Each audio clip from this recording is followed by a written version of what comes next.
Hello, everyone, and welcome to our quarterly ICAP conversation. Today, a talk about dealing with the backlash to DEIA, diversity, equity, inclusion, and accessibility, threats to limited progress on equity and inclusion. I'm Fritz Mayer, Dean of the Korbel School of International Studies here at the University of Denver, and proud home of the International Career Advancement Program, ICAP, which is now in its 27th year. ICAP is committed to promoting diversity in all its forms in the U.S. foreign policy community and indeed beyond. Over its history, now more than 800 people have, early and mid-career professionals largely, have participated in its annual program in Aspen, Colorado, to learn from experts, to share experience, and build a support network for a lifetime, really. It's really a remarkable achievement with its alumni now at the highest levels in American foreign policy and in other civic roles. And I should note this year at the Korbel Honors, which is our gala event here at the Korbel School on May 20th, we'll be honoring Tom Rowe and his legacy, which is really quite remarkable. Today's topic is indeed a timely one about the backlash to efforts over the last decades, really, in governments and businesses and universities to promote greater diversity, equity, inclusion, and accessibility. It's taken many forms, from reforming hiring practices to measures to address microaggressions, to recentering our curricula here in universities, to trainings on implicit bias, and much more. And it's often been institutionalized. So, for example, at this university, we have an Office of DEI and a Vice Chancellor for DEI, and that's common now at many universities and other institutions. But it's not news to any of you. I'm sure that there's something of a backlash in many quarters in this country. There are people who are pushing back at DEIA as unfair or too burdensome, or as limiting free speech, or too woke. Perhaps most obvious in red states. In Texas, for example, one cannot even use the word in many contexts. But it's certainly not confined to that. And there's open hostility from those who support Donald Trump and maybe himself, and with implications for what would happen to these efforts were he to be elected again. And even in the university context, as we've seen in many places, often pressure from trustees unsympathetic to these efforts, we see a pushback as well. So it's a very, very timely and important topic. With me today to discuss it is really, truly a remarkable panel of ICAP alums. Let me introduce each of our panelists. Asha Rangappa, who is ICAP alum from 2022, is an American lawyer, former FBI agent, and now senior lecturer at Yale University's Jackson School for Global Affairs. She's a prolific commentator on MSNBC and CNN and other major networks, a contributor to the New York Times, the Wall Street Journal, the Washington Post, and other publications. She teaches and writes about national security law, information warfare and propaganda, and leadership ethics. Asha is a graduate of the Princeton School of Public and International Affairs and Yale Law School. Welcome, Asha. Emily Mirasi is, and I'm not sure, Emily, if I pronounced your name properly. Is that correct? Murase, yes. Very good. Is ICAP 1997. And she is the executive director of the Japantown Task Force, JTF, in San Francisco. The JTF is a nonprofit 501c3 dedicated to the economic development, planning, and preservation of San Francisco's Japantown. She's widely known for her tenure as the first Japanese American elected to the San Francisco Board of Education, where she served for 8 years, including as president in 2015. Among her previous previous positions, she was Director for International Economic Affairs for the National Security Council and the National Economic Council under President Bill Clinton. Emily holds a PhD in Communications from Stanford and MA in Pacific International Affairs from UC San Diego and an AB in Modern Japanese History from Bryn Mawr College. So welcome, Emily. Ani Blair is ICAP 2013 alum. Is the Executive Director of the ACLU of Texas and has been in that position since June 2021, leading that organization in a what I expect is a particularly challenging time in Texas. Ani came to the ACLU of Texas after serving as Executive Director of Link Houston, a nonprofit organization advocating for robust and equitable transportation for all Houstonians. Before work at Link Houston, Ani was a Foreign Service Officer with the Department of State, where she directed the Human Rights Office and worked as Special Assistant to the U.S. Deputy Secretary. She also served in U.S. embassies in Jordan, Pakistan, and Iraq. Ani earned her bachelor's degree at Texas A&M University and a master's degree in public policy from the Harvard University's Kennedy School of Government, a degree we share. Welcome, Ani. And finally, and not least, my colleague, Ajane Clements, who is very much a part of the ICAP team here at the Korbel School. She's an assistant professor of public policy here at the Korbel School. She researches the policing of marginalized communities in democratic context, particularly in the United States and Europe. She teaches courses on the politics of the policy process, intersectional inequality, as well as state violence and local security. Prior to pursuing a doctoral degree, Ajane worked for the City and County of Denver as a community relations ombudsman while completing her master's degree in public policy here at the University of Denver. Ajane then served as policy director for a National Professional Association of Black state legislators in Washington, D.C., and then earned her PhD in public policy from the Sanford School of Public Policy at Duke University in Durham, North Carolina. Welcome, Ajane, and welcome to you all. So let me start with just asking each of you to reflect a bit on what you see, on the significance of the backlash, of the pushback, and the extent to which you're concerned. And each of you sit in different places, and so you see different things, I'm sure. And I thought I might start with you, Ani,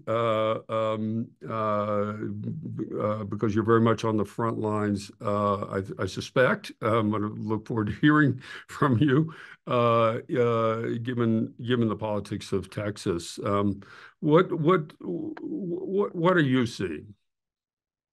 Thank you, Dean Mayer, and thank you to Dr. Rowe also for having the idea to put this together and for the University of Denver's Korbel School for hosting it. Again, I am with the ACLU of Texas, and so we are an 86-year-old civil rights and civil liberties organization, and free speech is a cornerstone of our work. So when it comes to diversity, equity, and inclusion, and that ability to speak on issues without restraint, this becomes very central to our work. In Texas, I'm sure many of you have heard of the book bans that are rampant across the state, dress codes and hair codes that have now made national news, even though the Crown Act was passed here last year, students still being suspended for wearing Black hairstyles or wearing clothes that some schools identify with a certain gender or a certain race and don't allow. And then we have a number of laws that have outlawed diversity, equity, and inclusion in a number of ways. So in 2021, our state legislature, which meets every other year, passed a law that outlawed words such as identity being used in curriculum. And then in 2023, the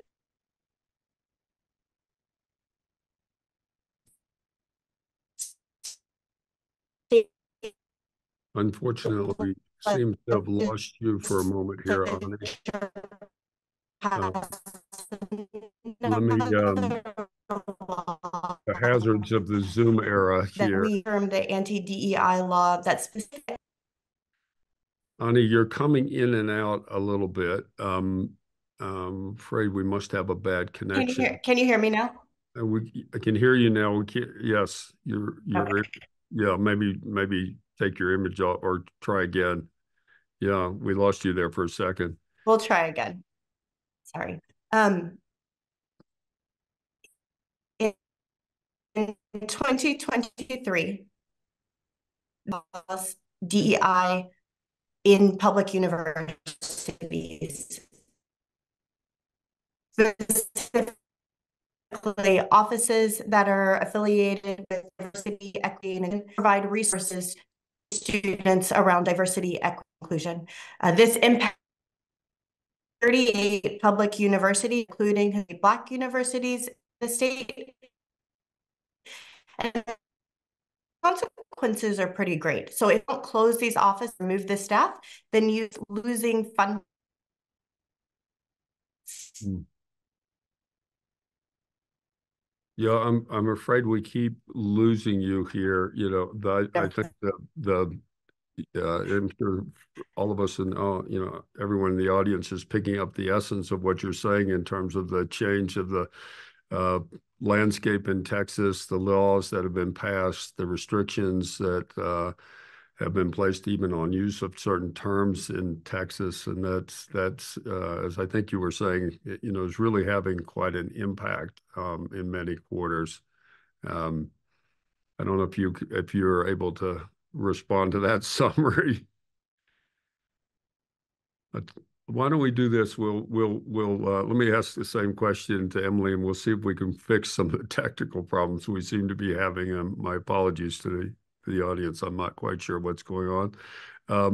But let me turn to you, Emily. You're in a very different context. Long career in the Asian American community and Japanese American community in particular in San Francisco. What are you seeing in terms of the pushback and how it's affecting your work and the communities you serve? Thank you so much. Good afternoon, everyone. I'm delighted to join Dean Mayer, Nima, Asha, and Ajana in this important panel.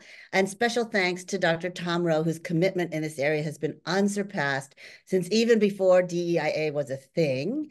I just want to begin quickly with a land acknowledgement. We acknowledge that we are on the unceded ancestral homeland of the Ramaytush Ohlone, the original inhabitants of the San Francisco Peninsula. As the indigenous stewards of this land, the Ramaytush Ohlone have never ceded, lost, nor forgotten their responsibilities as the caretakers of this place, as well as for all peoples who reside in this traditional territory. As guests, we recognize that we benefit from living on their traditional homeland. We wish to pay our respects by acknowledging the ancestors, elders, and relatives of the Ramaytush Ohlone community and by affirming their sovereign rights as peoples. So this land acknowledgement opens every one of the City County of San Francisco's 100 commissions and boards since 2021, when it was adopted as a citywide protocol. So to be honest, Dean Mayer, San Francisco, we haven't experienced much of a backlash. We are in the middle of several ambitious DEIA efforts, including Black reparations, gender analysis of commissions and board appointments, gender confirmation health benefits for transgender people, and I could go on. I really had to dig deep for backlash. One specific example I can think of based on our work in San Francisco, analyzing gender by race of commission and board appointments.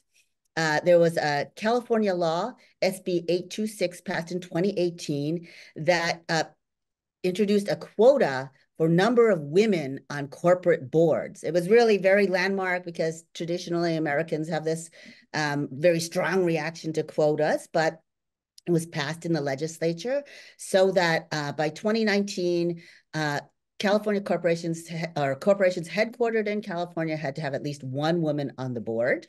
There were quite a few that didn't have any. And by 2021, at least 2 out of 4 board members, or at least 3 out of 6 or more board members had to be women. If not, a fines of $100,000, then $300,000 for each breach was put into place. And before the law, 16% of California companies complied. That's a pretty low number. After the law, that doubled to 33%. Still not great, but double what it was. Unfortunately, in 2022, it was struck down as unconstitutional, and we're now seeing declines in number of women on boards, on corporate boards. But that was one, court-driven backlash against DEIA efforts here in San Francisco and in California. Yeah, well, thank you for that. That's useful to recognize this phenomenon is probably differentiated by location and indeed sector where we work. And also thank you for your land acknowledgement. We here in Denver sit on the ancestral land of the Cheyenne and Arapaho nations, and also the Ute Nation, which is just to our west predominantly, but still the only federally recognized nation in Colorado. So we also acknowledge that debt that we owe those both ancestral and still with us in the community. So thank you for that. Let me ask the same question, Asha. You sit in a university at least part of the time, but you comment, very broadly on trends in the society in the many fora in which you speak and write. What's your read on the extent of the backlash and its significance? Yes, so I teach about information warfare, and I think that this is really an example of a very successful information warfare operation. This has been a trend, I think if we zoom back, we can trace this all the way back to the backlash against the civil rights movement and the Immigration and Nationality Act of the 1960s, right? Like, we know that there's been a backlash that has been there. I think that there has been difficulty for the right in coalescing or finding an effective way to really package and message this. And I think what you have now, especially with social media, is a very effective way to do this. I actually wrote a piece on my Substack about this, that you can actually trace this whole DEI thing to a guy named Christopher Rufo, who in 2020 was reporting on DEI trainings, I believe in the city of Seattle. And once he reported on them, people started sending him, because remember, during COVID, a lot of these trainings and things were happening on Zoom. So people could, record things and, get evidence of like how crazy it is. And let's be honest, like, not all DEI trainings are created equal. Like, sometimes there are exercises or pedagogical methods that might be out there. So he started getting these leaks. And as he started like researching them, what he found in a lot of the literature underlying many of these DEI trainings and workshops was something about critical race theory, kind of coming back to some critical race theory literature, which is a school of legal scholarship. This is a kind of esoteric, about like systemic racism. It's about how racism is baked into our laws. But basically what he was able to do was kind of use the critical race theory as a vehicle to, because think about the wording of that: critical race theory. This is like everything that elite liberal institutions are indoctrinating. It was like, and he has said this. This is like the perfect phraseology to kind of get people agitated. And because it does not, on its face, unless you really know what it is, you can define it as anything. And what has happened is they've been able to rebrand, critical race theory as kind of being anything that touches on race, including any DEI effort. So no one can define it. They just know that anything that might touch on it, including like teaching history or, books that talk about different perspectives on identity, are all kind of wrapped up in this. And I just think that this has been a very effective messaging campaign. And because there is a coordinated, mobilized, unified messaging on the anti-DEI front, but it's kind of dispersed and messy as it is in a democracy, on the other side, they have gained the momentum. And in many ways have gained, I think, they're winning the information war is what I would say. And so I think the challenge is to kind of is how do we respond with something that actually defines this, that creates, you know, more clarity around what we're actually talking about. Because critical race theory is not the same thing as, you know, an anti-harassment workshop is not the same thing as a book about Rosa Parks. Well, thanks for that. I want to come back on some of these things so that what is driving this but let me turn to Ajane. Ajane, you work you know, in your research and indeed in your career earlier in communities, and I'm curious what you are seeing both in terms of the backlash and what impact it might be having on the ground. Sure. And just to say, Fritz, I'm happy to let Ani go first if because I think she's back up and running. Let's be back up. I will. It's okay. Why don't you continue and we can circle back during Q&A. All right. We'll circle back to you. So Okay. Well, thanks again, Fritz and Dean Mayer of Corbell and Professor. Thanks. And Professor Tom Rowe and ICAP for being a part of this incredible conversation. So, you know, I'm going to take a page out of Asha's book and talk a little bit about context, historical context. So Lily Zhang is the author of Deconstructing DEI. And she writes about the repeated rise and fall of the DEI movement. And she just discusses 4 iterations. So within the context of larger social movements in the 1960s and 70s, this first era began with racial sensitivity training that often used a more kind of confrontational model in small facilitated groups. And frequently, white folks were placed kind of on the hot seat regarding their own racist beliefs and actions. And this resulted in feelings of humiliation that generated a backlash in which denying identity became in vogue. So we moved to the second era in 1980s, 1990s, against a legal and narrative backdrop promoting color blindness and denouncing reverse racism. So this is the second iteration of the diversity initiatives. And here advocates pitched a business case model to CEOs who wanted a competitive edge among the demographic shifts that were projected to come. So multiculturalism was an important counterpoint to colorblindness as differences were celebrated now for their distinctive contributions to organizations. Still, there was a backlash, right? As white folks in particular struggled with being perceived as racist or struggled with feelings of inadequacy, irrelevance, or becoming obsolete in this rapidly changing society. So we moved to the early aughts in 2010s, you know, where we saw this rise of implicit bias, as you talked about in your opening statements, Fritz. And this alleviated some of those difficulties many whites had with being thought of as holding racist beliefs.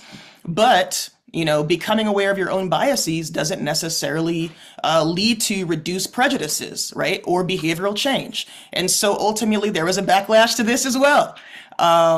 This is both because some whites still rejected being associated with racism, particularly in public settings. It's very emotional. It's very embarrassing, you know, regardless of this more palatable form. But also people of color became increasingly frustrated with the lack of progress and accountability as so many organizations talk the talk, but didn't walk the walk. So now we've lived through this 4th era ushered by back-to-back viral moments, you know, ushered in by back-to-back viral moments in 2020, of like the regular everyday white folks policing Black people's activities like barbecuing, you know, selling water on a hot day, trying to enter their own apartments, chilling at the pool, in the neighborhood pool, or bird watching. And then, of course, these day-to-day indignities were capped off by the horrific killings of Ahmaud Arbery, Breonna Taylor, and George Floyd, all of which culminated in this sort of skyrocketing demand for DEI initiatives. So when we think about the title of this panel, dealing with the backlash to DEI, I would submit to you that there are actually 2 backlashes, or put another way, a sort of backlash within a backlash. There's a specific backlash to DEI initiatives within a larger backlash to any progress that's been made in this country to make it more inclusive, equal, and fair. And this is why we've seen waves of legislation targeting Muslims, LGBTQIA+ communities, reproductive freedoms, voting rights legislation, anti-union legislation, of course, with the notable carve-out exceptions for firefighters and police officers, and now even the remarkable rolling back of child labor laws. These sort of divide and conquer pieces of legislation are seemingly unrelated, but designed to stun, to confuse, distract, exhaust, and fragment the most diverse, most successful coalitional power this country has ever amassed coming out of 2008. We, as a nation, have been here before, in both places, facing backlash to diversity initiatives over the past 5 decades, and facing backlash to any progress of America living up to just the slightest bit more of its own ideals. Should we be victorious in overcoming the obstacles to anti-DEI forces that are being erected before us now, they will try us again down the road, to be sure. This is what power does. It does not curl up and die. It regroups, it retrenches, it fights back every single time. But here's the kicker. Those who actually hold power pretend they don't. In his essay about power in America called Who Benefits, Who Governs, Who Wins, G. William Domhoff writes, quote, "Any small group or class that has power over the people is perceived as illegitimate. And this may help to explain why those in power in America always deny they have any," end quote. So I see Domhoff as illuminating 2 phenomena here. The first is that those in power who built a system for their own benefit, but now have to share a little bit of access to that system, will now reframe themselves as vulnerable, as powerless, and as victims. And as Domhoff says, they will deny they have any power. So here's where you see the false equivalencies of, for example, white men being forced to wear a mask by the government during COVID, comparing themselves to George Floyd being choked to death by the government. And the second phenomenon is that those who have actually been powerless and who have barely begun to have access, barely begun to make the tiniest steps forward, will be recast as tyrannical. That is, rather than being understood as asserting equal rights to what the majority enjoys, right? They will be characterized as a minority viewpoint trying to have power over the majority viewpoint, and therefore illegitimate in our democratic system. This is particularly true for our culture, which elevates the will of the people, but prizes the individual above all. So in this new iteration of DEI retrenchment, the opposition has framed its efforts as anti-discriminatory. And since white supremacy presupposes whiteness is superior intellectually and morally, then it stands to reason that when white spaces become shared beyond tokenism, there are these judgments that we've given up something, right? We've lost something. We've lost innovation. We've lost good examples. We've lost our heritage. We've lost tried and true traditions. We've lost excellence. We've lost our way. And because you are taking away a superior candidate to install an inferior candidate, you are discriminating against white men, white women, and this model Asian we could have had instead. So I'll stop there for now, but could talk a little bit more about sort of summarizing the kinds of pushback we're seeing, specifically what that looks like at a state legislative level, and how much of a concern that is. Well, thanks, Ashana. As always, you put things in wonderful historical perspective, so thank you for that. I would like to come back to Ani. I think we have you now, hopefully a more stable connection. And Yes. You were describing your experience in Texas, and we were hearing bits and pieces of it. But maybe you could come back to the point you were trying to make when the technology failed us earlier. Thank you so much for a second chance. And thank you, Dr. Clemens, for that really excellent summary. It's a great launching off point for what that looks like on the ground. And so Texas has followed Florida in state legislation on these topics, where in both states there is the statewide, both on the anti-critical race theory and then the anti-DEI office work that we see and the impact that it has not only on Black and Brown students, students of different non-Christian backgrounds, and faculty as well as LGBTQI students, especially trans students. But we're seeing this legislation not only in Texas and Florida, 2 other states, North Carolina and North Dakota, have both passed laws that are going into effect now. And then this summer, a number of other states, including Idaho and Utah, among others, have legislation that goes into effect in the middle of the school year. But it's much bigger than losing a DEI office. And I think that that's the important part, and connected to what Dr. Clemens was saying.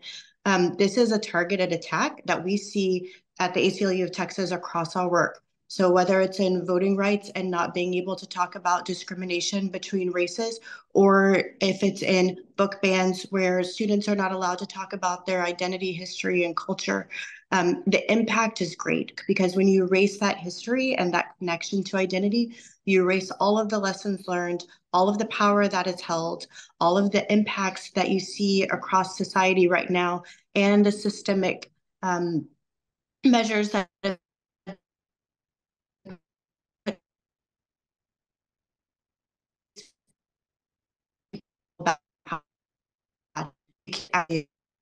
Oh no, we seem to have more problems here. I concluded. You're okay. I'd like to go on to Q&A, so we're good. Okay, yeah, sorry that we're having such trouble, but thank you so much for that.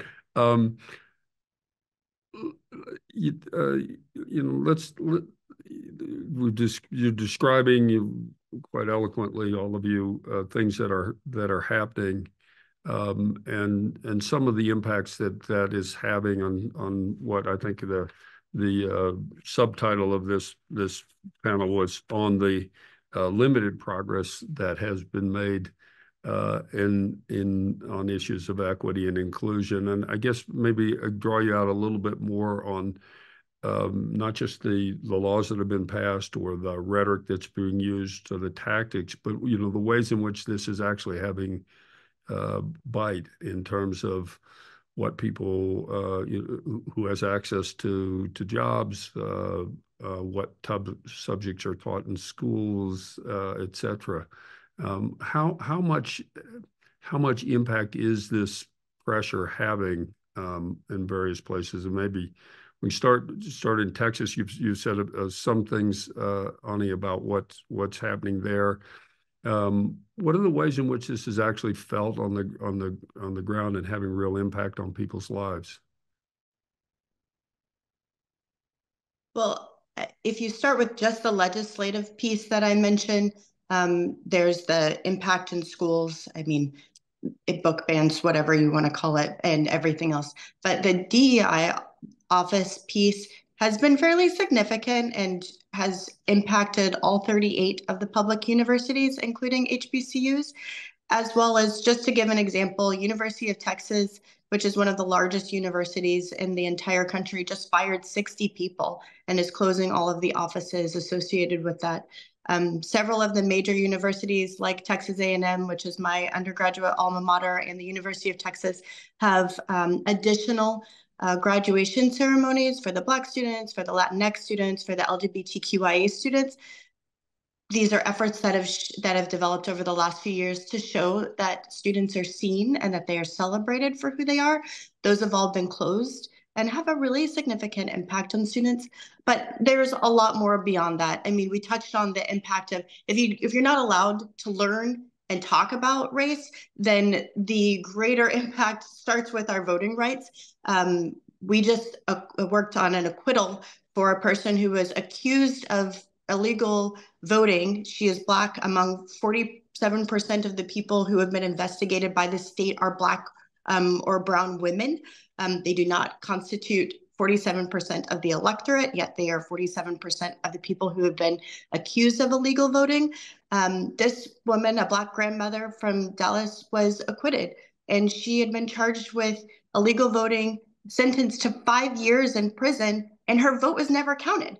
She cast a provisional ballot to ask to make sure that she was eligible. It was never counted and still sentenced.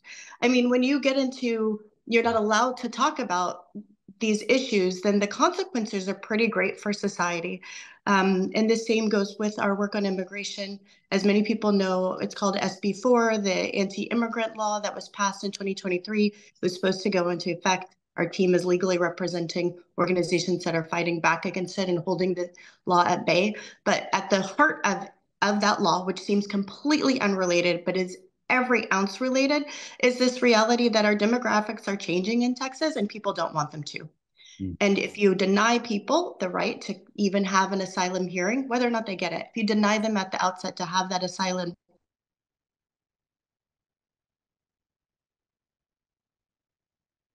Well, we get you for quite a while there, clearly, and then it broke up at the end again. But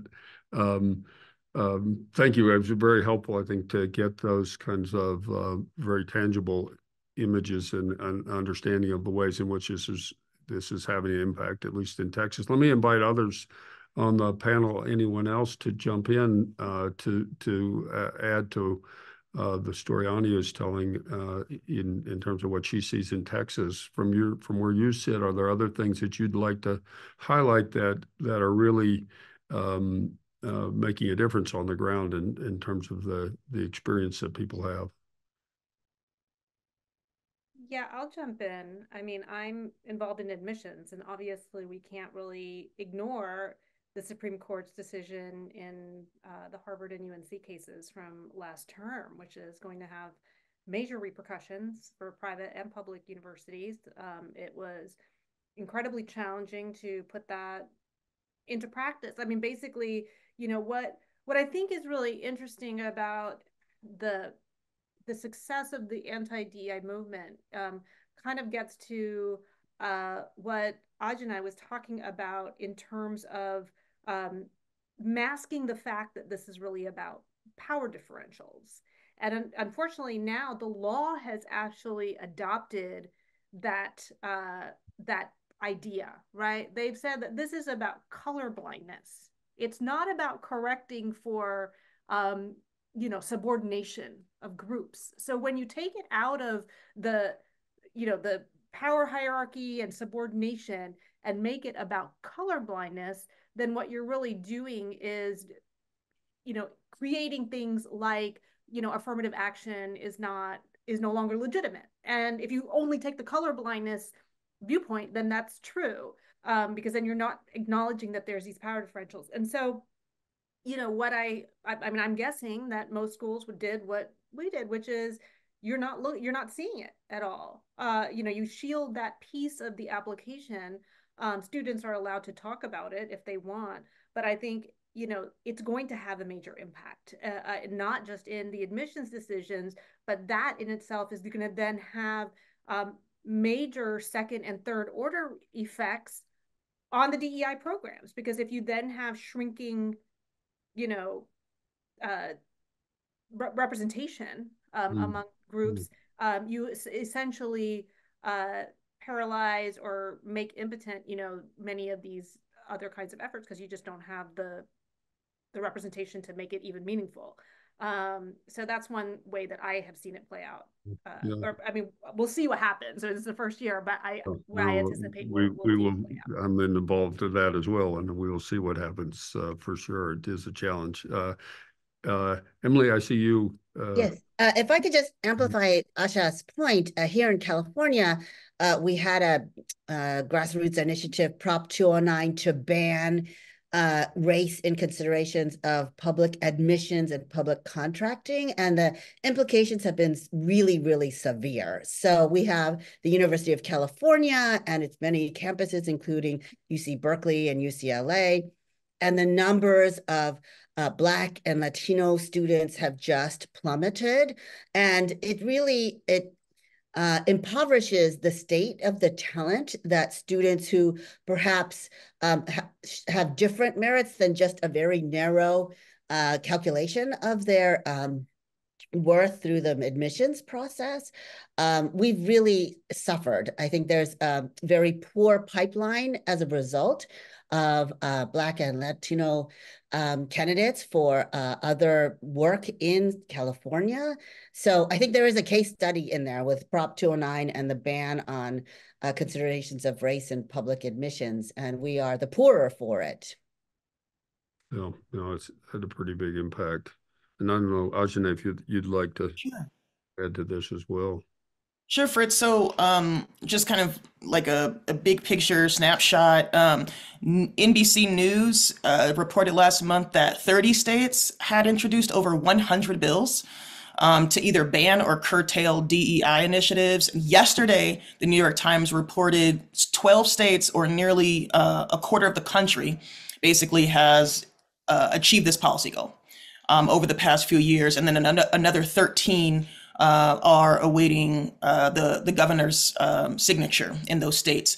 So according to New York Times, The Root, the American Alliance of Museums, these states are Wyoming, Utah, Texas, Tennessee, South Dakota, North Carolina, North Dakota, Kansas, Indiana, Idaho, Florida, and Alabama. And then here's kind of a quick rundown of what those policies look like. So they forbid mandatory DEI orientation or training in any public institution, or relatedly bar training requirements that promote differential treatment. So that's what they're calling it. They ban the creation, existence, or funding of any DEI offices. That's what our colleagues have been talking about.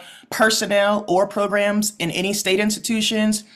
Restrict how educators can talk about discrimination in courses that are mandatory, weaken tenure protections, limit teaching of what they call divisive concepts, which they define as attributing fault, blame, or bias to any race, religion, gender, or nationality, prohibit state universities, community college, or technical schools from linking an applicant's admission, hiring, or financial aid award to their stance on any political ideology or movement, which like a diversity statement can be considered, right? And then they bar schools from requiring applicants from submitting pledges or statements on promoting diversity. So it's like cover it on one end or the other. So if you tack onto this the legislation targeted at K-12, such as the banning of the teaching of critical race theory, or provisions for banning books, punishing librarians, etc., then the list of 12 states that have passed DEI-related laws actually grows to 21. And so those states, according to Education Week, like another 9 states: Georgia, South Carolina, Virginia, Mississippi, Arkansas, Oklahoma, Iowa, Montana, and New Hampshire.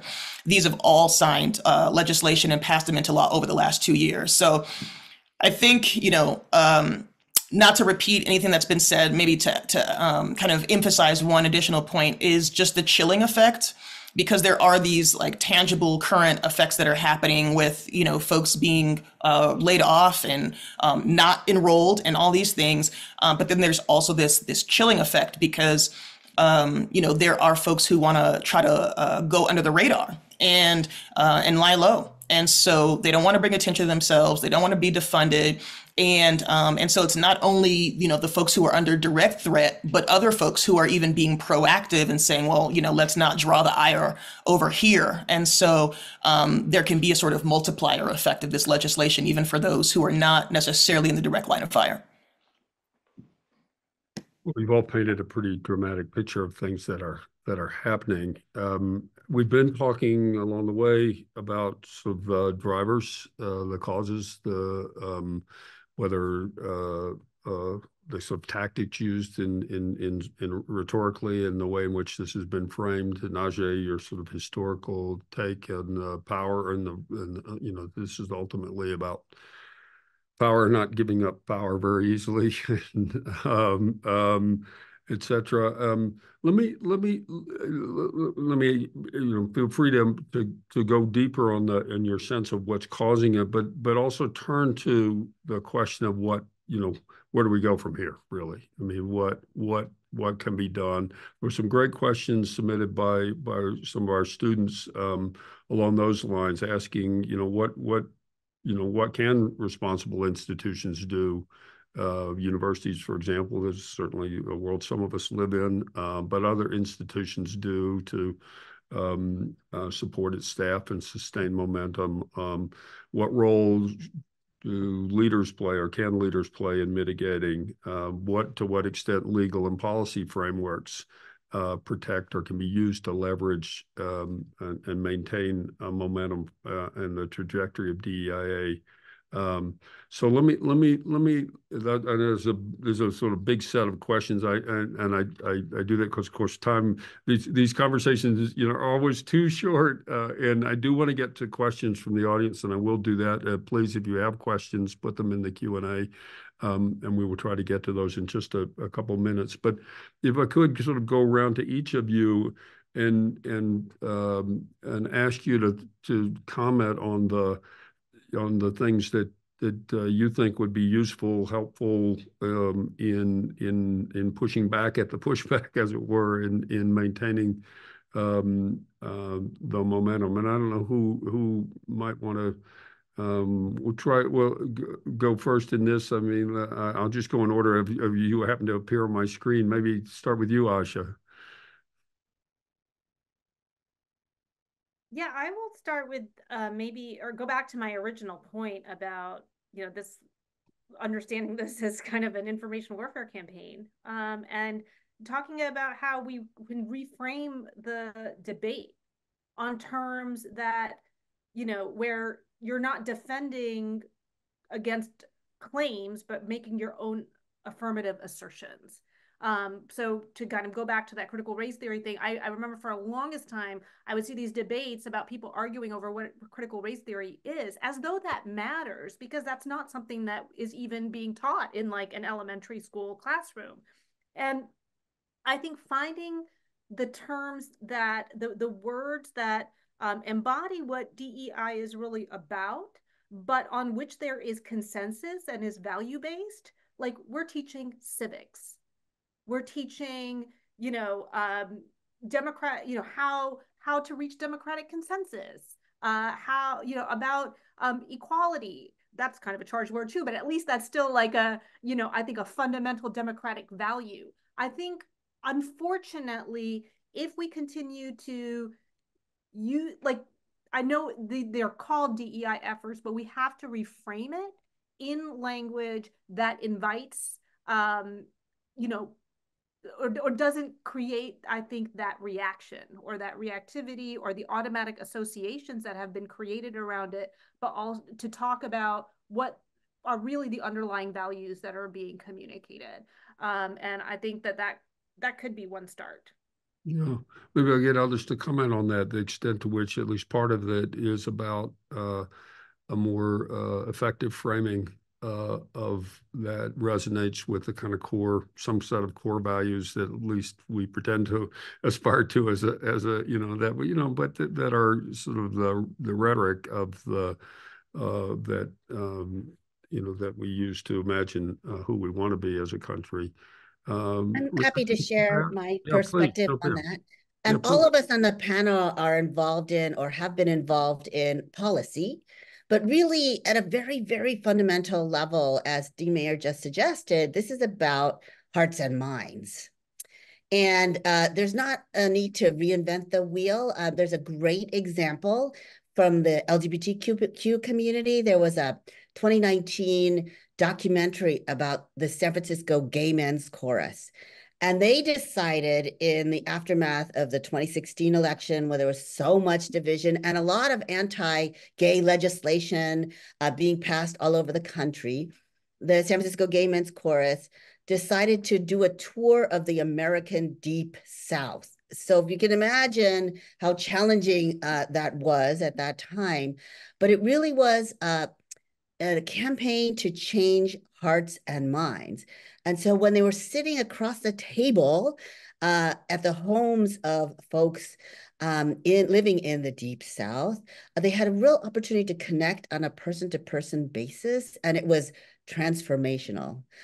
So that's one tool, sort of a very labor-intensive one-on-one context. Secondly, another tool would be carrots over sticks. So that's been our our strategy in San Francisco. So, for example, instead of hitting corporations over the head for not doing enough to close the gender wage gap, we set up an awards program, and it's very interesting. There is an infinite desire to be recognized for your practice, and companies really pay attention. When I was working for the city and county, we were a tiny city department, but we announced this awards program, and sure enough, they all came and applied, and one of them was focused on a healthy mother's workplace.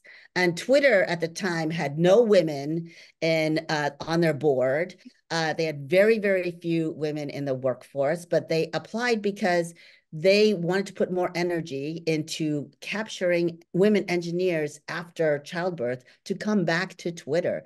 And they implemented a whole bunch of measures, and they had 100% success with all the women who went on parental leave and came back. And so we gave them a little award. And so incentives work very successfully. And finally, just an example from our friends in Australia, the newly appointed Minister for Women convened a CEO forum, and she required that CEOs attend in person, no delegates, and she met twice a year.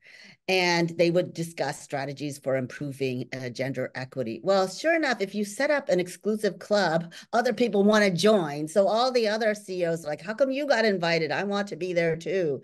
And created this kind of competitive environment for doing good, for being more inclusive and promoting gender equity. Oh, thanks for those very specific tactics that has had some success in certain contexts. I'm curious, I don't know, who maybe I turn to Ajane to, whether to react to either, what you've heard from Asha or Emily, or to add your own thoughts about where do we go from here? Sure. I love these ideas. It's so fun to hear all these wonderful examples. So I'll offer what I'll tentatively call the lover and fighter strategy. So there's like a little bit of something for everybody. I would say, though, that probably the first four thoughts are more of the fighter, but the last one is the lover. But the idea is that, I think this is such a huge problem and issue that there's a place for everybody, to get involved. And so we have to choose where we want to fit in based on our own personality and skill set, and energy level, frankly, life stage, positional privilege. So I say this with great humility because this is a little bit stepping outside of my lane, but I've been thinking about, because I'm focused on the pushback to the pushback, right? How to push back against this backlash, and in thinking about offensive and defensive legal strategies. So going back to this messaging, well, I'll get to the messaging piece in a second, but with these legal strategies, it seems like some groups can be suing defensively, right?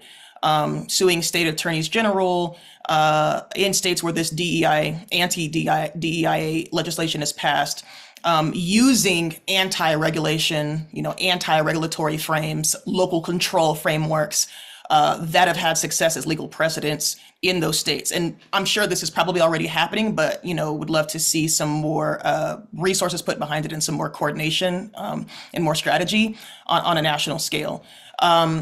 And I think there needs to be another set of legal organizations suing offensively. I'm positive, again, that some organizations are already doing this, but just to take it up several notches, which obviously requires funding.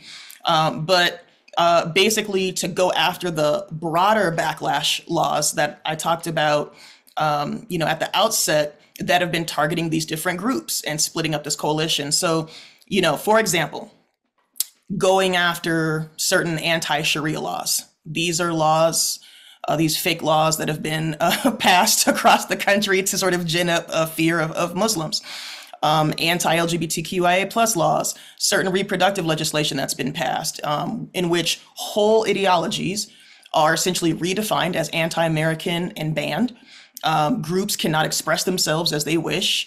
or where, those who are pregnant are subjected to certain informational and ideological roadblocks before they can move forward with an abortion. So using freedom of speech, right, using personal liberty frameworks that have been successful in these states to kind of hang these lawsuits on. So again, I'm saying that with humility because it's not my lane. But secondly, I've been thinking about ramping up message campaigns in concert with electoral cycles. So strengthening language around hypocrisy, by placing legislation side by side that contradicts one another. So, such as allegedly pro-life legislation juxtaposed to legislation that bans local laws imposing water breaks, right? We have all these protections for workers that guarantee water breaks when temperatures are dangerously hot for outside workers, and including minors, children workers, child workers. And now there are state laws being imposed that ban those local level protections for workers.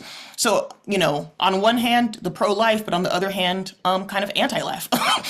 So talk about the difference in leadership between X leadership and Y leadership, and particularly for those who don't think there's a difference between leaders and that they're all the same. I would say thirdly, these sort of survival efforts to temporarily rename these diversity offices to save them from being cut or eliminated. So some universities and public institutions have been scrambling to rename their office. Ani was talking about this. Both in Texas and in Utah, for example, you had the Office for Diversity and Inclusion renamed to the Office for Institutional Engagement and Effectiveness. And even though a lot of folks are troubled by this, and I get it, I do think, in cases where it's literally illegal to use these words, it makes sense to have some respect for this survival mode. That may be a best case scenario in some of these places that are in the direct line of fire. So I do think it's possible that it's an opportunity, in these hostile places to really think more deeply and implement more outcomes oriented approach that like an effectively implemented DEI program would produce under metrics related to productivity, to excellence, to retention, to leadership, to teamwork, all under the banner of, say, workplace culture, and then, but in saying that, I don't think that organizations should go beyond their mandates or go beyond these prohibitions. And so I don't think they should be proactive in seeking to appease. An appeasement strategy is not going to work because the appetite is insatiable. So for striking these things down and for rolling back progress. So, I was very troubled by my alma mater, Duke University, bowing to North Carolina's laws on this. And as a private institution, proactively sort of ceding territory for a law that was actually targeted towards public institutions is very troubling. And I think that, we've got to be courageous and we've got to sort of double down. And that's the fourth thing, doubling down, like Asha was saying, on the importance of valuing diversity and equity, inclusion, access, justice, these kinds of things, and really standing firm on amplifying the framing, the narratives, the ideas, the training, the education, and all of that. And then I'll just say, in terms of lovers, we've got to embrace people. We've got to embrace people. And so the values, the language, the actions, they all have to be aligned, right? In building diverse, inclusive, equitable communities such that everyone feels valued, like they are valued and they feel valued. Because, we have to believe there is a place for everyone in this. And we have to model what sharing looks like for the skeptics who think sharing doesn't work, right? Who think in terms of zero sum. And so, who think that the minute you lift up one group that you automatically abandon or oppress another group. So, we've got to lift people up and we got to hold them close. And that means, yes, we're going to give folks some truth that, challenge them, some nutrients that help them grow, some medicine that, allows them to heal. But at the same time, we need to make sure that the language that we use is recognized as nutritious, right? And understood as healing. And so we cannot necessarily control how we are perceived by others, but we can do everything in our power to help each individual in our community, like every single individual in our community, feel cared for and appreciated for what they bring to the table and for who they are. I don't, I think if we don't have a clue as to what people offer or what they bring, then we need to find out. We need to talk to them. We need to make conversations. We need to be able to empathize with them, to be happy for them, sad with them, encourage them, be supportive of their growth. Every single person in our community. And it's only with that kind of a relationship, right, then that we can be credible messengers, so that in the event that we need to give that corrective advice, we're positioned to do so. Thanks, Ajane. Ani, you're on the front lines. I know thinking all the time about how to tactically and strategically from where you sit. Maybe you have the last word on this one. Then I will turn to questions from the audience, of which we have a number of very good questions here. Well, I like going after Dr. Clemens because she sets me up very well. So Dr. Clemens mentioned that you don't know if there's a group that works on all of these things. Well, it happens that the ACLU of Texas does work on all of those things, from literally defending families to ensure that trans children are not removed from their homes, according to the Attorney General, who says that they must be removed and put into child care, to working on reproductive freedoms, to working on voting rights, and specifically the immigration law that is that we are challenging, and these free speech issues, book bans, dress codes, hair codes, and the DEI law. And the reason why we do all of that is exactly as everyone else has said. If we don't, then we are broken apart as a potential coalition, and each group is attacked and everyone loses in a pluralistic society. And so it's important that we continue to work together and that we don't siphon these issues off to be separate and divided in a society, whether you're a state, a locality, or working nationally or internationally. I will say, in terms of practical things that people can do, I want to emphasize repeatedly that universities in particular, and now what we are seeing also in corporate interactions, is there's an overreaction that is causing this chilling effect. And so understanding what your rights are in the state where you live is really important, because many of these activities are voluntary and do not have to be cut off, but universities are preemptively shutting these things down. Secondly, it's not enough for us to rename something. Don't say gay, don't say Black, don't say African American isn't going to get us what we want, but that's how we got here to calling it diversity, equity, inclusion in the first place. And now we're not only allowed to say gay or Black or African American or any other terms, but now we're not supposed to say diversity, equity, and inclusion. And tomorrow it will be something else that we can't say. And so at some point, we have to be able to commit to what the priorities are and to continue forward. And with that, I think there always has to be an understanding that diversity, equity, inclusion, as it is known today, was never the ceiling. It was always the floor. We have to be able to push for systemic change, and that comes with more than acknowledging the diversity in the room and making people feel okay about how they fit in or don't, but really thinking through the systemic challenges, which is why things like critical race theory, whether you believe in it or not, or whether you like it or not, challenge us to understand what the systems are that led us to where we are today and what we do and don't like about them in our public policies. And that is a really important thing to keep hold of as we continue these conversations. It is not about the terms diversity, equity, inclusion, but something much, much larger in our systems and what we are choosing to challenge and not.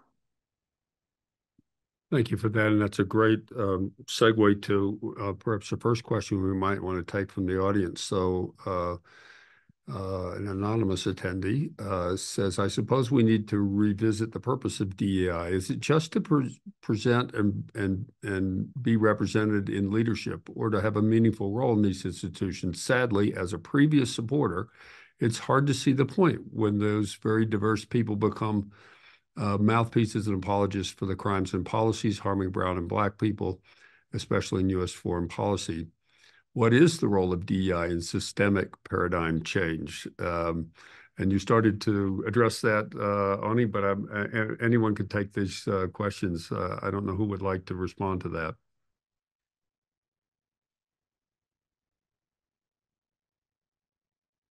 Anyone? I'll call on you. We can do that. I know you all have things to say on that.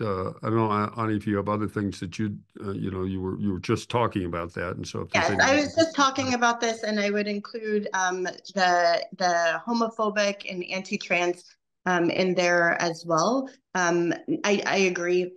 DEI, as we see it, explored in institutions, not limited to universities today, is fairly weak, and it is not the ceiling, but should be the baseline and the floor.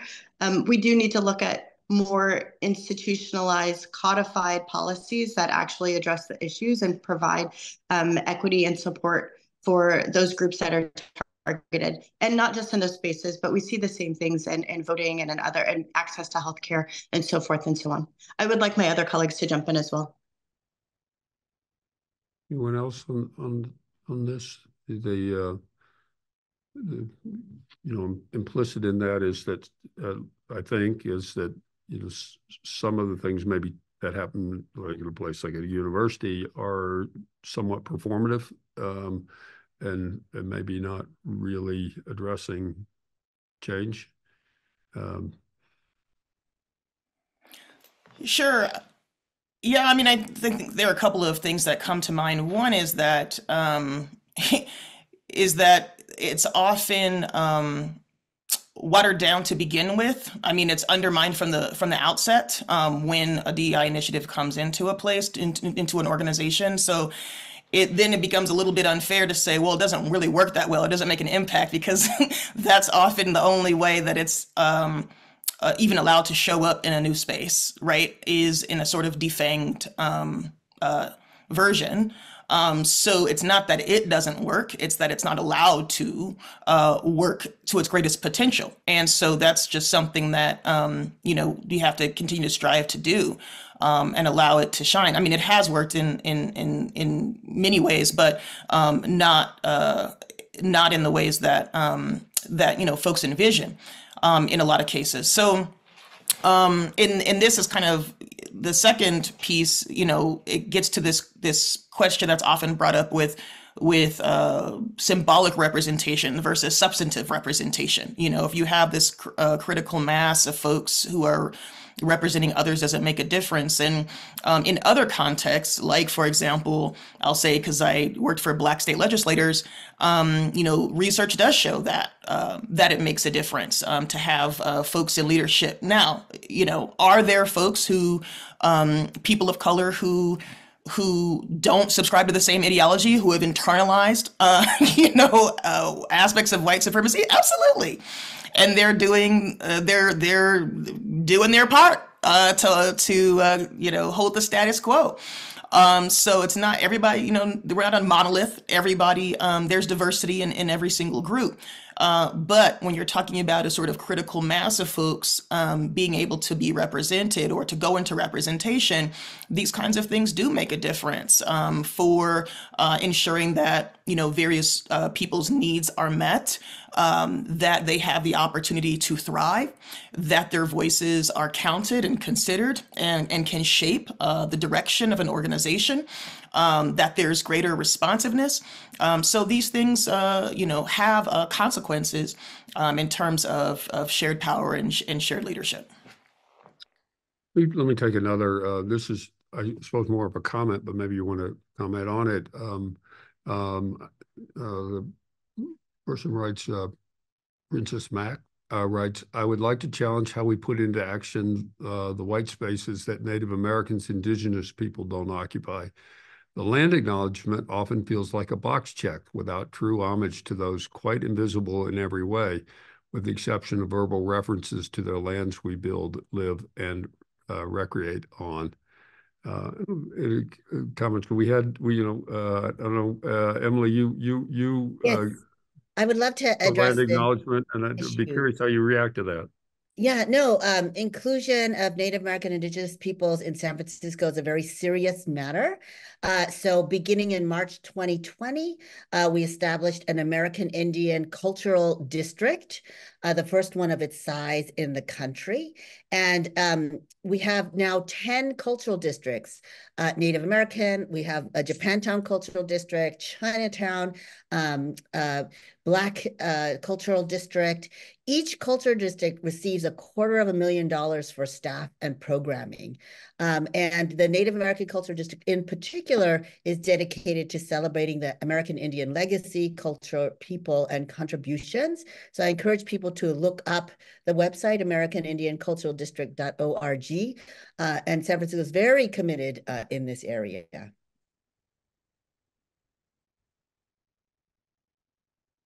Yeah, thank you for that. I'm going to read it. There are a lot of questions here, and we're not going to get to them all. I apologize to those of you who've put questions in. Let's see. This is a challenging question. This is the kind of question people raise who are concerned, who are questioning DEI. So Zach Porter writes, Treasury, presumably the U.S. Treasury Department, has an entry-level hiring program only for graduates of HBCUs. How is this not an attempt to subvert EEO laws? How is that not discrimination against any DU student, regardless of their DEI credentials? Would like to respond to that, because this is the kind of question that people raise in response to. Yeah, I can answer. Yes. I mean, Awesome. this is, if we go in the direction of color blindness, this is a colorblind policy. As far as I'm aware, I don't think that the HBCUs discriminate on who can attend there. I mean, it's a pipeline thing that will certainly benefit certain graduates who will most likely be people of color. But in terms of a league, I don't know what the question is asking, like whether that's would violate equal protection as a legal matter. I don't see how it would. It is a program that's available for anyone who graduates from there. Yeah. I mean, I would be interested to see if Ani has any other different take. I don't see any from a legal standpoint issue, but in general though, I do think, and again, I'll just take this back to the admissions context, which I know, even with the Supreme Court's decision on affirmative action, there's nothing that prevents schools from continuing their pipeline efforts to increase recruitment from underprivileged backgrounds, or to create pipeline programs. I don't think that there would be any bar to even creating special scholarships or fellowships to benefit underrepresented groups. On the back end, after students are admitted, you can still do yield programs for underrepresented groups. So I see this Treasury program as kind of being sort of in that space. I don't personally see that it has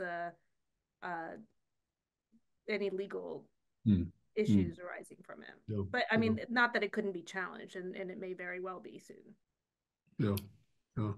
Just to kind of reinforce that point, yes, a lot of HBCUs are more diverse than many predominantly white organizations. So it's not that you have to be Black, for example, to attend an HBCU, but that they literally were created because our policy was to not allow Black folks to go to school with white folks. So that that was the creation of HBCUs, and to this in this day and age, they often have quite a bit of diversity within them, racially and ethnically, and in terms of nationality as well. The second piece is that it's kind of hard to imagine that that's the only pipeline program that they have, and that there aren't others, like Asha was saying. I mean, certainly we have a pipeline of Yale and Harvard into the Supreme Court, but so we have, you know, whether they're formal or informal, like all kinds of pipeline programs into the various federal agencies. And maybe it's one of those things where we're just not necessarily aware of, you know, all these kinds of efforts that are actually happening. So, you know, I don't think there's anything that necessarily restricts it, and it's probably is a little bit broader than what we are imagining. But certainly it's not something that can't grow. Can I just add just a little bit to that? Sorry, Dean Mayer. I wanted to add that in Texas, like in Florida and some of the other laws that have passed, they're specific to hiring and to certain things that have to do with offices and the staff and faculty for the law. It is specifically not supposed to impact recruitment and admissions because those are often tied to federal funding. And so the universities are doing this weird gymnastics of, you know, they're over implementing the local laws, but at the same time, as Dr. Clemens mentioned earlier, like the renaming of the University of Houston's office, they're trying to do things that allow them to still be eligible for federal funding. And so it gets very complicated very quickly, but the law is actually written in a way that we believe that it impacts admissions and recruitment, but that's not actually what the law says. So therefore, some of the things that tied with federal things and anything coming from the Treasury wouldn't be directly touched. And in fact, the universities are trying to make sure that they can both meet local standards so they don't lose their funding when those audits come, but also make sure they remain eligible for any sort of federal programs. Right. Yeah. I'm sorry, Fritz, that just reminded me of another point, which is that, you know, the main argument coming from a lot of recruiters and organizations is that they can't find people to fill these positions, and particularly they can't find, let's say, people of color to fill these positions. Like, they don't exist. People do not have this talent. They do not have these skills. There are not enough of them. So you have, you know, then these diverse organizations that take it upon themselves to create these partnerships so that they're able to say, no, look, like, here actually is talent that has that has these skills and that can meet the bar. And so so it's a sort of coordinating strategy in order to move that talent in front of these recruiters. And I think it's something that, you know, we should continue to lift up. Right. Thank you. Thank you all for the response to that. I'm going to take another slightly challenging question to the group. So Elizabeth McCune writes, do you think that people who are anti-DEI, anti-LGBTQ, et cetera, the spokespersons for these causes, should be invited to campuses to speak, alone or in a panel with persons of different views? Should students be cautioned to listen to both sides? At my own alma mater, one conservative student said she was afraid to voice her views, and in fact, the Republican club on campus is no more. As Dr. Clemens said, everyone should feel their voices are counted.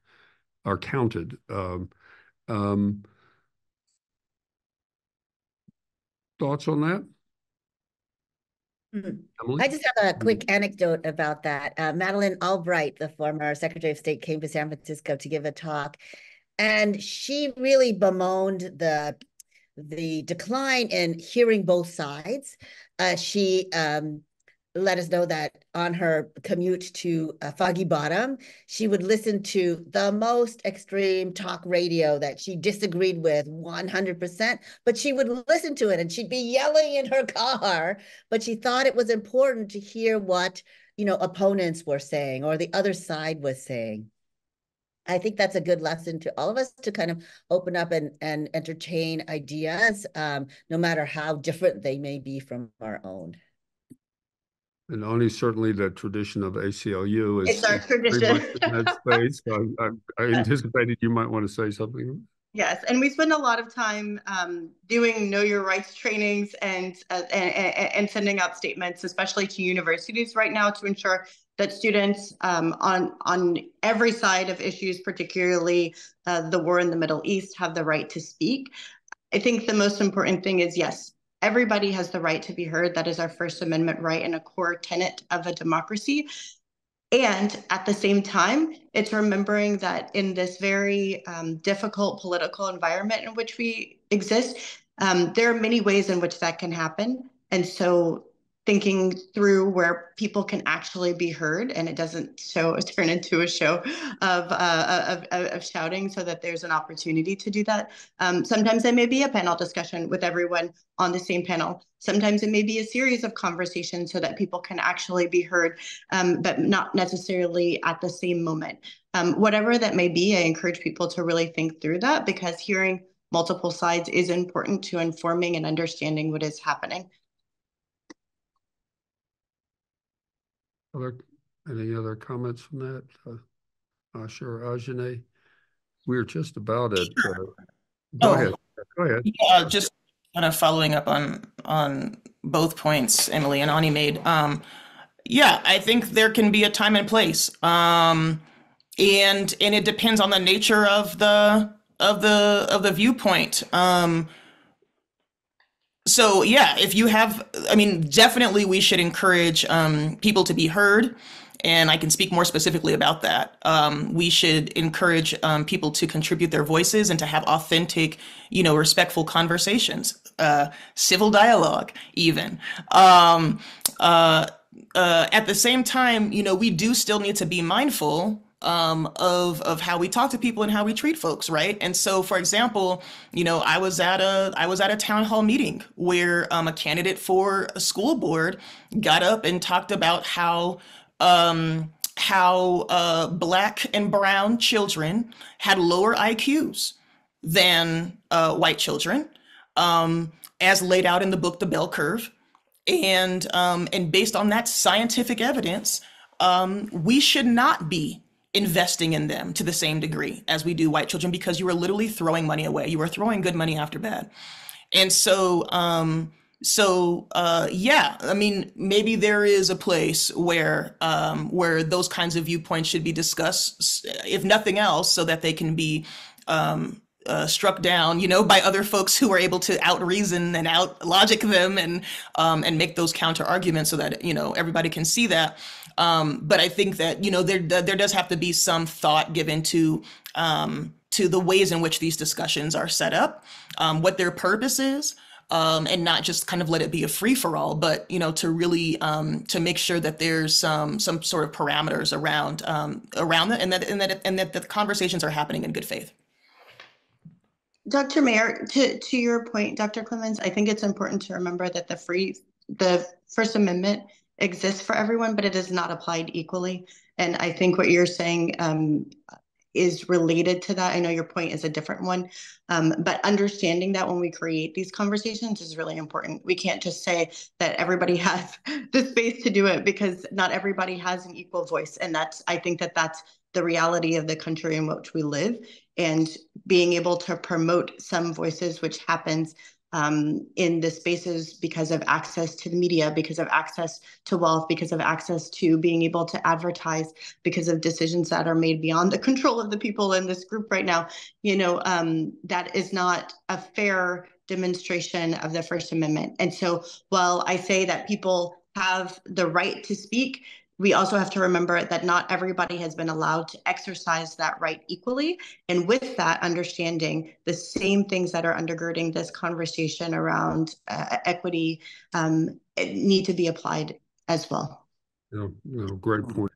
We are now truly almost at time. Let me just ask you, each of you, if you have a last comment. I guess just one form of that would be your level of optimism about where we are in this conversation as a country, as we have throughout our history, I guess, grappled with very, very imperfectly some very, very, very, very difficult legacies of power and worse. So let me just, if you could, sort of last thoughts that you might have today about where we stand in with regard to efforts to make this country, truly live up to its ideals, stated ideals, in terms of equity, inclusion, diversity. And I'll go maybe in order we begin. So I'll start with you, Ani.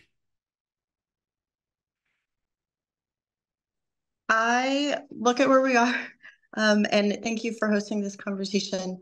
It is difficult to be optimistic, to be really honest. I see all of these things connected, not only the attack on diversity, equity, inclusion, but the series of laws that are continuing to erase identities and histories and whole people from states, not only in Texas, but growing across the country at a time when it feels like no one's connecting the dots. And as a result, everyone is pitted against each other. And, to use the terms of Isabel Wilkerson, it's continuously this sort of caste approach to which the distance from being a Black person, a person who is not non-binary or Indigenous, distancing becomes the way to access wealth and opportunity. And unless we really, really understand that, this picking off of people will continue, the ticking away at rights until we don't have anything left.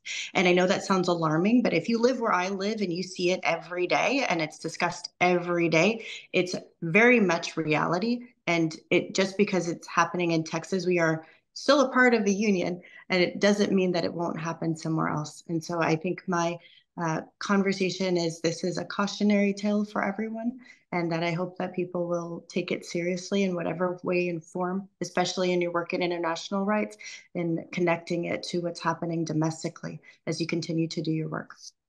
Thank you. Thank you. Emily.